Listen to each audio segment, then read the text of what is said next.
Yeah, we stand on the backs of incredible women, women who kicked down doors and demanded seats at tables they were told they had no right to because they knew we were coming and they wanted a better world for us.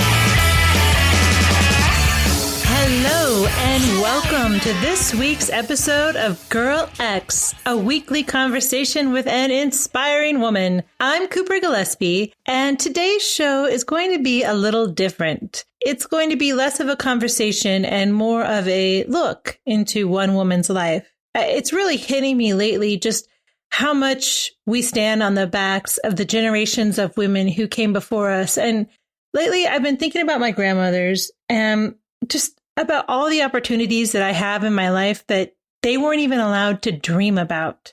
You know, my grandma on my mom's side left the family farm at 12 years old to go work in the hospital in Springfield, Missouri, so she could send money home to her family. I mean, imagine that.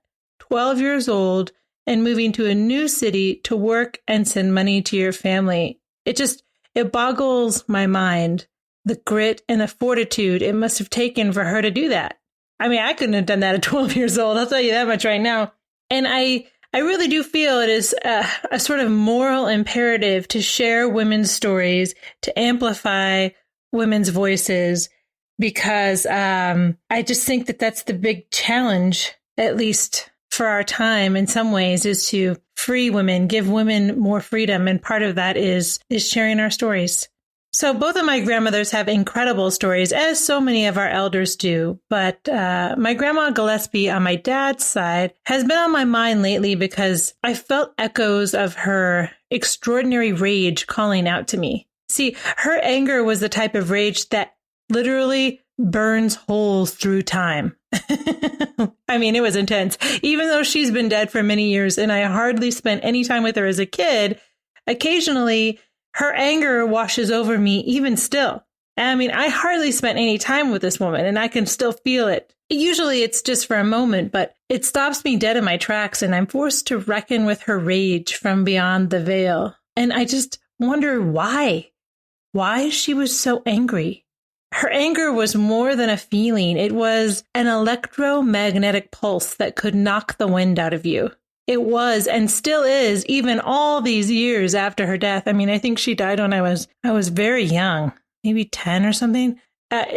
Even now, it's still powerful. I have one memory of her from childhood. She came to visit us when I was, 7 or 8, I think. And she decided to make dinner. And I had been outside playing and was hungry before dinner. And there had never been any sort of taboo in our house about having a snack before dinner. So I came inside, I grabbed some carrots from the fridge, and my grandma Gillespie went absolutely nuclear on me. "You ruined your dinner," she screamed. She didn't hit me or anything, but I left the kitchen embarrassed and afraid. And she only stayed a few more days, but I walked on eggshells the entire time because I didn't want to incur any more of her wrath, and I didn't want to make her angry. And she got so angry. And I don't think she was that way because she was a bad person. I really think that her anger was because she was a woman who grew up when she did. And she was thought of as less than men who she knew she was smarter than a lot of them and more capable than a lot of them. And I think that just filled her with rage. I wish so bad that I could go back and talk to her now because she died when I was so young. And I bet that we would have the best conversations now. And I would love to get more insight into what made her tick. And I do have, luckily, some records. And of course, my father and my mother's memories of her. Yeah, I only recently just discovered that she was actually a writer. And she wrote her life story down, which is pretty cool. She even sent the manuscript off to publishers, but it was always rejected. And I've read some of the rejection letters, and they always start, "Dear Mrs. Edward Gillespie." And I just have to think to myself, that must have really bugged her to always have to go by her husband's name, even when she's sending off her work, somehow he still has to be a part of it. And you're going to hear about their relationship in a minute. So you'll understand why that must have just irked her to no end. And I want to be able to spend some time with the manuscript soon. I haven't had time to spend with it and see, I don't know. I mean, maybe it's terrible. I don't know. I haven't read it. But I want to see if it's good or not, or if there's at least some pieces of it that can get published, because how cool would that be that, she could finally have, I don't know, some of her story out there, that she could be seen, because isn't that what we all want, to be seen? But in the meantime, I thought I'll share a little of her story here, because she's really been on my mind recently. And I think it's so easy to forget how lucky we are to be women born here and now, because even though there are still inequities between the sexes, especially all over the world, it's nothing, at least in the United States, it's nothing like what our grandmothers faced. Before the 1970s, it was virtually impossible for a woman to get a credit card or a loan in her own name, even if she was wealthy and had a good job, which was, quite a thing to get as a woman, because women could be denied jobs based on the fact that they were women. In fact, before as late as 1988, 1988. Wasn't that long ago. I was alive then. Many states still required women who wanted to obtain a business loan to provide a signature from a male relative or a husband. 1988, people, that's crazy. It was the Women's Business Ownership Act of 1988 that helped end that ridiculous practice. I mean, having to have a man sign so I could have a bank account, yeah, that would fill me with rage. So as much as I am interested in the stories of inspiring women today, I also feel it's important to hear the stories of the women who came before us, who cleared the path with their grit and determination that so many of us take for granted. Yeah, we stand on the backs of incredible women who kicked down doors and demanded seats at tables they were told they had no right to, because they knew we were coming and they wanted a better world for us. And so here's a little bit about my Grandma Gillespie. She was born Norma Igu in Butler, Missouri in 1917. The town had just under 3,000 residents at the time and was known as the Electric City because it was one of the first communities west of the Mississippi to have electric power. Norma was the second oldest of 4 kids. The other kids were Jimmy, Letha, and Carl. Her father, Elmer Igu, also known as El, did several things to make a living, as people did in those days. He was a master gravestone carver, which I think is pretty cool. The little goth kid in me is like, yeah, great grandpa. All right. And he ran an illegal gambling hall above the town pool hall. The sheriff looked the other way for a small cut of the profits. El was an expert poker player and an even more accomplished cheat, a talent which got him in trouble and even stabbed once. He was a small man, not more than 5'6" in stature, but he ruled his house like a boss. Grandma's mom was named Mert, short for Myrtle. Her people had a wagon in which they traversed Kansas, Oklahoma, and Missouri with their traveling show. The show came to Butler, and El, even though he was in his mid-20s and Mert was only 16, asked Mert's parents for her hand. Some money was exchanged, and Mert and El got hitched. It seemed like a happy union until the night everything changed. When Jimmy, their oldest boy, was about 16, he developed a large zit on his nose. And one night at dinner, he couldn't stop picking at it. And El was an alcoholic, and like most alcoholics, he could be moody. And something about Jimmy picking at that zit just enraged him, and he flew across the dinner table and tore the zit off the boy's face. Well, the wound became infected, and Jimmy got sepsis and died a short time later. And after this event, Mert would have nothing to do with El. In her eyes, he had killed their son. She moved out, took the remaining kids with her, and gained a reputation in town as a, quote, loose woman. Eventually, she found a partner in a railroad man named Glenn. They never married, but they stayed together until the end. And Glenn is who my dad knew as Grandpa. Mert sounds like quite a woman, doesn't she? She was definitely bucking the societal constraints of the day by never marrying her longtime partner. Now, El drank as much bourbon as his liver would hold, and then he died in his 2-story house, the house his family used to live in, drunk and alone. The destruction of the family was hard on the remaining kids, but especially on Norma, as she was close to her brother. Her uncle had promised the kids he would pay for their college if they got straight A's in school. None of the other kids were particularly interested. Carl went into the army and Letha got married at 16, but Norma saw college as a way out of her circumstances. She worked hard, earned her A's, and after graduation approached her uncle about his offer, to which he laughed in her face. "You can't go to college. You're a girl," he said. So Norma, Letha, and Letha's new husband devised another plan to make something of themselves.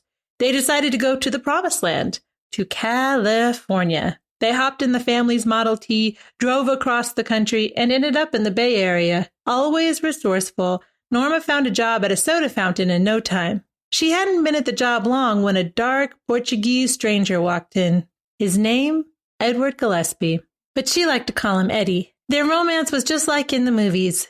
She and Eddie met, kissed, and within 2 weeks, Norma Igu became Norma Gillespie. Norma and Ed were happy for a time. Flipping through the scrapbooks she made, I find photos of my grandparents standing arm in arm, beaming in love, she in a 40s style A-line dress, and he in slacks and a short-sleeved shirt. He is barrel-chested, with arms toned from swinging a hammer. His slick-back hair reveals a chiseled jaw, kind gray-green eyes, and looks worthy of a movie star. She is tall and thin and wears her hair short and waved in the style of the day. With her large eyes and prominent cheekbones, she bears a striking resemblance to Betty Davis. On the back of the photos are inscriptions like, "Norma and Eddie, 1947. Norma and Ed tried for years to get pregnant to no avail. Through testing, it became clear that Ed was sterile, and this put a strain on their marriage, but they decided to adopt, so they visited a local orphanage. Grandma took one look at the boy who would become my dad, pointed to him, and said, "This one." "Oh, no, you don't want that one. He's sickly and does nothing but cry," replied the woman at the orphanage. "That's the one I want." Norma would not be dissuaded. They brought my dad home in September of 1952. The birth announcement in the paper features a photo of Norma looking lovingly at her baby, and it reads, "Mrs. K.W. Adams' home was the scene of a welcoming party for Paul Edward, recently adopted son of Mr. and Mrs. Edward R. Gillespie, also of Parker Road. Paul, who was 6 months old, received gifts but retired to his crib while the hostess served a buffet supper." It's so funny. The same scrapbook features numerous photos of Norma and Ed holding their new joy. And I just wonder how they got from there to where they ended up. But it's unclear when things went south between them. My dad says he never remembers a time when their relationship wasn't toxic. That's his word, not mine. Unfortunately for all of them, Norma inherited her father's moodiness and violent rage. The family moved to Reno and bought a plot of land on the river where Ed built them a modest house with his 2 hands. The cool thing about my grandpa was he built all of the houses they ever lived in, from the studs up, by himself. He did everything, which is pretty cool. Norma was deeply unsatisfied with their life together and took her frustration out on her husband. She flew into rages ranting about that goddamn no good son of a bitch Portuguese to young Paul. That's my dad. One night when my dad was 11 years old, Norma and Ed got into a fierce argument. Norma was punching Ed and yelling at him, and normally Ed didn't respond when she flew into a rage, but this time he became infuriated and began chasing her around the house. Norma ran into Dad's bedroom, begging him to save her. Frightened because he had never seen his dad so enraged before, he tried to hold the door shut against his dad. But eventually Ed broke into the room and made his way toward Norma. Towering over them, Paul cried, "Dad, I'm going to have to hit you. I have to stop you. I don't want to do this. Don't do this, Dad. Don't do this." Ed was furious. He had had it with Norma's insults and physical abuse and ever-present anger. He couldn't get away from him. I mean, she followed him with it. She followed everyone with it. Heck, she's still following me from the grave with it. There was no time out. There was no "I'm leaving." There was only Norma's rage, and it consumed everything. Ed woke up in the heat of his rage, just as he thought he might strike Norma for the first time, and he heard his young son begging him to stand down, begging him not to do something that would force his son to hit him back. Then Ed grew still. He turned, went to the living room, and fell down on the floor. His body became rigid, and then he started to convulse. And my dad bolted out the door and ran down the road to fetch a nearby doctor, sobbing, "My dad is dying! My dad is dying!" all the way to the doctor's house. An ambulance eventually arrived and took Ed to the hospital, where it was determined that there was nothing physically wrong with him. He had just had a nervous reaction. Rather than hit Norma, his body shut down. He simply lost all motor function.